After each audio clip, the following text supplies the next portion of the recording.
Bonjour et bienvenue à votre émission L'art de l'organisation. Aujourd'hui, on organise notre magasinage de Noël. Nous en sommes à la deuxième étape, c'est-à-dire le magasinage comme tel, les courses qu'on veut aller faire. D'abord, moi, je vous dirais, établissez-vous un plan.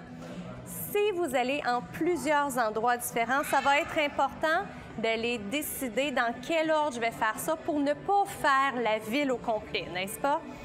Ensuite, au moment où vous irez au centre commercial, si c'est une de vos options, quand vous arrivez au centre commercial, encore là, visualisez le plan. Peut-être que vous êtes capable d'aller chercher en ligne, dépendamment du centre commercial où vous allez, mais allez visualiser ce plan-là de façon à sauver des pas, sauver du temps, établissez votre trajet. Le petit 5 minutes que ça va vous prendre pour le faire, ça va faire en sorte que vous allez le récupérer à ne pas marcher un peu n'importe où après ça dans le centre commercial ou à ne pas faire des trajets de façon inutile avec la voiture. Même chose, si toutefois vous avez plusieurs endroits à aller avec la voiture, pensez toujours que c'est plus simple de tourner vers la droite que vers la gauche. Donc, essayez de faire un circuit en boucle de façon à ce que vous ayez toujours à tourner vers la droite et non pas tourner vers la gauche. Donc, on tourne dans un sens plutôt que dans l'autre pour faciliter tout ça. On a notre liste, on sait qu'est-ce qu'on veut acheter à qui. On a établi notre plan. Maintenant, dans notre façon d'établir notre plan, gardez toujours en tête si vous avez de gros morceaux à acheter. Par exemple, vous voulez acheter un gros jeu de construction à votre neveu. Vous voulez acheter une table de ping-pong, par exemple. Tout ça, ce sont de gros morceaux. On ne veut pas débuter notre magasinage avec ces morceaux-là et qu'on soit obligé de les trimballer après ça avec nous tout le long du trajet. Donc, les gros morceaux, on va les garder en dernier. Donc, peut-être qu'on va être obligé de remarcher un petit peu sur nos pas, mais idéalement, stationnez-vous et regardez l'endroit qui va être le mieux pour éviter de faire ces pas-là dans le vide. Maintenant, je vous disais tout à l'heure, c'est important d'être confortable au niveau des chaussures.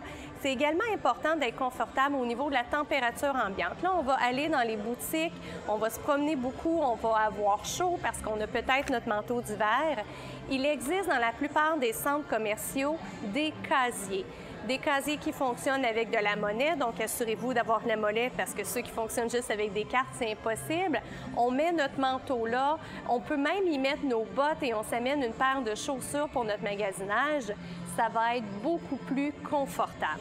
Si toutefois on a à se promener d'une boutique à l'autre, de grâce, ne prenez pas votre manteau qui est le plus chaud parce que justement, on va se fatiguer dans notre magasinage et on va peut-être prendre des décisions à la va-vite parce qu'on va être tanné de faire nos courses. Dernière chose, le petit coin, on pense à y aller avant de débuter notre série de chasse dans les boutiques parce que quand on est pris à l'autre bout du centre d'achat et qu'on se rend compte qu'on a envie, c'est pas très économique en termes de temps. Donc, on fait notre saut juste avant de partir.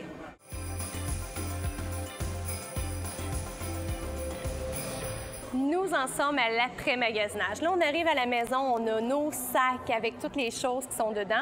Peut-être a-t-on besoin de les cacher parce que ce sont des choses qu'on a achetées pour les enfants. Donc, moi, je vous dirais, soyez de connivence avec quelqu'un d'autre à la maison ou encore faites ça quand les enfants sont couchés, mais pensez déjà d'avance à où je vais aller cacher toutes ces choses-là avant d'entrer dans la maison, bien entendu. Il faut vraiment le prévoir. La prochaine étape, ça va être l'emballage des cadeaux. Que l'on soit de style plutôt classique avec les rouges et les verts ou que l'on soit plutôt de style contemporain, si on aime mieux les couleurs comme les gris ou les mauves qui sont d'actualité, il va falloir réaliser des emballages. Ici, on a différentes options qui s'offrent à nous. On peut emballer nous-mêmes, c'est une chose, ou encore on peut faire affaire soit dans la boutique directement où on a acheté le cadeau, qui offre les services d'emballage gratuitement ou payants selon chacun, ou encore parfois dans les centres commerciaux, il y a des kiosques qui font en sorte que l'on peut faire emballer et on fait un don par le fait même à un organisme quelconque. Que l'on parle de style classique ou de style plus moderne, il y a des petits trucs dans l'emballage que je vous révèle à l'instant même. D'abord, si vous décidez de faire votre emballage vous-même, rappelez-vous le truc du 1/3, 1/3. Qu'est-ce que c'est?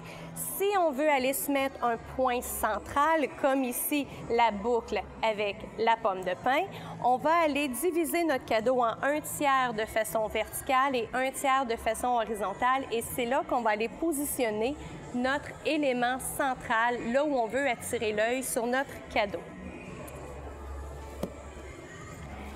Dans cet exemple-ci, on a divisé le tiers de façon verticale, donc notre premier tiers ici, mais on n'est pas allé le placer dans l'autre sens parce qu'on voulait mettre plus en évidence l'emballage comme tel, mais encore là, notre point focal y a été placé selon notre tiers supérieur.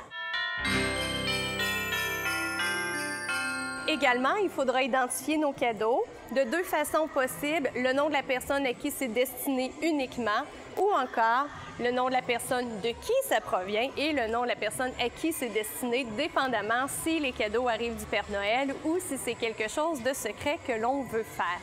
Donc, que vous privilégiez le style classique ou encore un style plus moderne, l'emballage, c'est une étape qu'il ne faut pas négliger parce que c'est quand même long à faire et il faut s'assurer de bien le calculer.